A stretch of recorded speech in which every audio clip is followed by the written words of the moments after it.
Final de 2017, muito desmatamento que houve no Espírito Santo, no Brasil, de uma maneira geral, não decorrente deste ano, mas o histórico, né, da remoção da cobertura vegetal.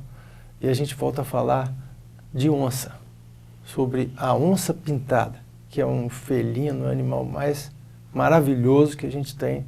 E para falar sobre esse assunto, nós temos aqui a presença do Edson Valpasso, biólogo Edson Valpasso, que esteve acompanhando, né, Edson, um caso bastante polêmico, né, da onça que apareceu em Pedra Azul, em quando? 1996. 1996. Beleza. E temos aqui hoje a presença da Roberta Michalski, que também vai participar dessa entrevista, uma inovação que nós estamos fazendo aqui no final de ano. Edson, conta pra gente aí o que foi aquele caso. E a gente tem umas imagens da internet, aquelas que a gente te mostrou, né? De uma onça caçando um jacaré, né? Isso. E depois uma onça pulando de uma árvore para outra, né? Quer dizer, uma coisa inusitada. Quer dizer, nunca se registrou isso. Né? Então, a gente podia começar com aquele caso seu que você vivenciou. Em 96. Em 96. De fato, foi algo que eu, particularmente como biólogo, nunca esperava, né, que pudesse testemunhar, acompanhar e, de fato, me envolver, né, diretamente com esse assunto. Isso ocorreu em 96, quando, na Fazenda Parque Monte Verde, houve uma denúncia de que um cavalo teria sido morto por uma onça. E como não havia mais registro de onça naquela época, a última onça teria sido morta por um Casagrande, na ocasião que ele estava indo para uma igreja, nós conseguimos resgatar a fotografia desse animal, inclusive, foi na década de 50. Então não tinha mais nenhuma informação. Tinha, esporadicamente, alguma informação sobre onça parda, mas também nunca tinha sido comprovada a existência dos animais lá em cima. Ou seja, não havia foco em cima disso. Aí chegamos lá e encontramos o cavalo realmente morto, com a cabeça já mastigada, o crânio assim parcialmente quebrado.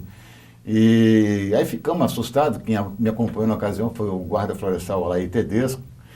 E aí ele falou, olha, isso está com cara de causa de onça mesmo. E aí daí para frente foi uma sucessão de fatos que ocorreram entre Forno Grande e Pedra Azul, que implicou em 150 animais aproximadamente. 150 animais, entre cabritos, cavalos, bois, égua, todo tipo de animal, de todo tipo de porte que você possa imaginar. Mas chegava a comer alguma parte do... Sim, ela, particularmente aquela onça, ela tinha uma particularidade muito, muito curiosa. A primeira imagem que a gente sempre tinha dela, quando a gente encontrava o animal, era a mordida no pescoço. Né? Furava o pescoço, o animal, ele normalmente quebrava o pescoço, e o animal ficava vivo um determinado período, ela furava então a jugular do animal, o sangue saía, ela lambia o sangue enquanto ela tinha tempo. Quando ela tinha mais tempo a ficar próximo daquela carcaça, ela comia às vezes o animal por 2, 3 dias seguidos. Então a gente teve a oportunidade de encontrar animais que serviram de alimento, né, para a onça durante 2, 3 dias. E ela fazia uma triangulação entre a água, a carcaça e o lugar onde ela descansava. E aí eu chegava a fazer uma trilha durante naquele... Mas normalmente ela mordia a cabeça do animal, comia o miolo depois, e depois, se tinha tempo, ela comia outras partes dos animais. Mas, sei lá, no Forno Grande hoje, se você for ver, ainda tem lá alguns crânios de animais que ficaram protegidos, preservados, para poder contar esse caos da onça, né? E, gente, alguém ficou ferido? Não, só houve uma, entre aspas, né, uma situação em que botaram a culpa na onça, mas foi uma relação de traição entre um casal lá e uma pessoa que morava na região, e ele matou o marido dessa mulher e riscou depois com um ancinho, para poder indicar que era... Né, simular que foi a onça que matou o cara, né? E isso provocou uma revolta muito grande da população, que chegaram até mesmo cercar os guardas florestais que estavam no escritório do Parque da Pedra Azul naquela ocasião e quase foram linchados. Se não fosse Achando a polícia, que a onça que tinha matado. isso. Como a gente não estava conseguindo capturar a onça até então, né? A onça não tinha sido capturada, a culpa, então, para desviar da atenção, teria sido da onça. E por pouco não aconteceu uma tragédia naquela ocasião.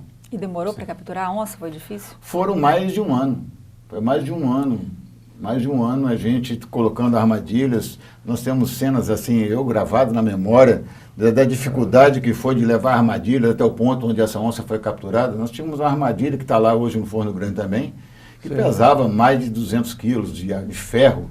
Então nós chegamos a levar a arrumar um cavalo, por exemplo, aqueles cavalos de tração, para puxar a armadilha morro acima e não conseguimos, o cavalo empinava e não conseguia romper de morro acima com a armadilha. Aí, liderado pelo Alei Tedesco, nós pegamos umas varas de eucalipto, alguma coisa assim, e botamos em cima da jaula e, em mais de 8 homens, carregamos a jaula até o lugar onde foi colocado e lá a onça foi capturada. É, um trabalho hercúleo, né? Foi um trabalho assim de, realmente, eu particularmente desconheço uma história semelhante no Espírito Santo. Se tem em outro lugar, eu gostaria de ouvir. Mas foi... E, na realidade, foram 3 armadilhas que a gente colocou em lugares estratégicos. E o Alei Tedesco, particularmente, é que fazia, então, um monitoramento para verificar, né, a situação dos animais, se a onça tinha passado, se não tinha passado. Muitas vezes ela rodava a armadilha, mas não entrava. E sempre botava um animal lá dentro. Às vezes um galo, às vezes um cabrito, para poder atrair o animal. É uma coisa que me lembro, que como ficou muito tempo para capturar essa onça, né? Muita gente já estava dizendo que não existia essa onça. Isso daí era uma criação da imaginação de alguém. Deve ter sido uma coisa assim, ruim até para quem estava na equipe, né? Trabalhando. Essa desconfiança, né, eram de pessoas que, incrédulas diante da situação, progressivamente diante dos fatos, porque nesse sentido a televisão acompanhou alguns registros, né, foi lá, filmou, fotografou. Então essa situação progressivamente foi se consolidando, né? Então a população passou, depois de um determinado período, a ter conhecimento que de fato havia uma onça pintada na região. E era um macho de aproximadamente 120 quilos.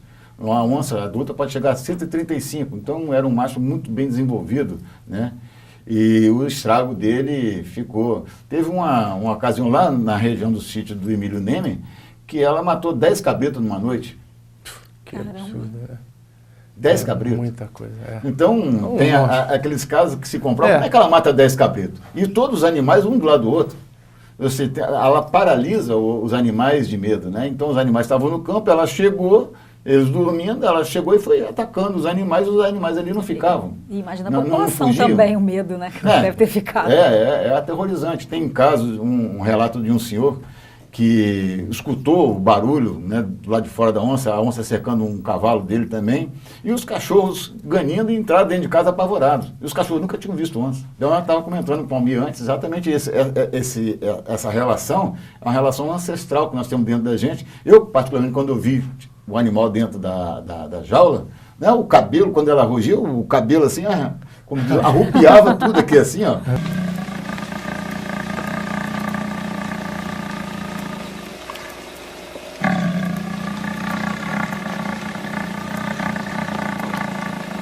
Sente a sensação de medo sem mesmo necessariamente você estar ali na iminência de ser atacado, né?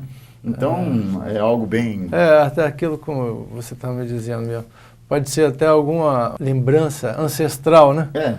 Do homem como presa, né? Isso, exatamente. Na cadeia alimentar, em que a onça era com certeza. Agora, uma coisa que eu acho que o cidadão que está ouvindo a gente, né? Já viu onça pela internet, às vezes até já viu um pouco distante num zoológico, né?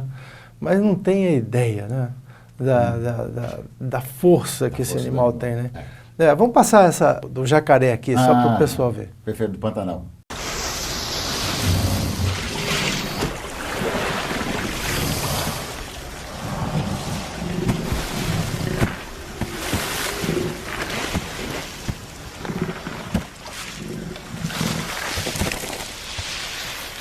Você vê como que a força do animal, né? Uhum. Quer dizer, nem o pessoal que mora no campo hoje não tem noção disso, né? Sem dúvida. Particularmente no Pantanal, a onça é o principal predador do jacaré. Qual o outro predador que tem o jacaré? A não ser dos filhotes. Né? O jacaré é adulto, então o único animal que consegue predar um jacaré é a onça pintada. Né? E ela, essas cenas, inclusive, que a gente tem... Como diz, é o topo da cadeia. É o topo da cadeia. Né? Ele hoje é um atrativo turístico. Né? Muitas pessoas vão lá para registrar esses momentos. Né? Ataque de onça a jacaré, tem vários vídeos hoje na internet, mostrando que isso é de fato uma situação que é, entre aspas, rotineira dentro do ambiente do Pantanal. Já na nossa Mata Atlântica, isso não é tão observado, né? Ela vai se alimentar de outros animais, principalmente o porco do mato, queixada, né? Eram animais que existiam na Mata Atlântica antigamente e que eram os principais, né, fontes de alimento da onça. Ok, nós vamos um rápido intervalo, voltamos já para o nosso segundo bloco. Fique conosco.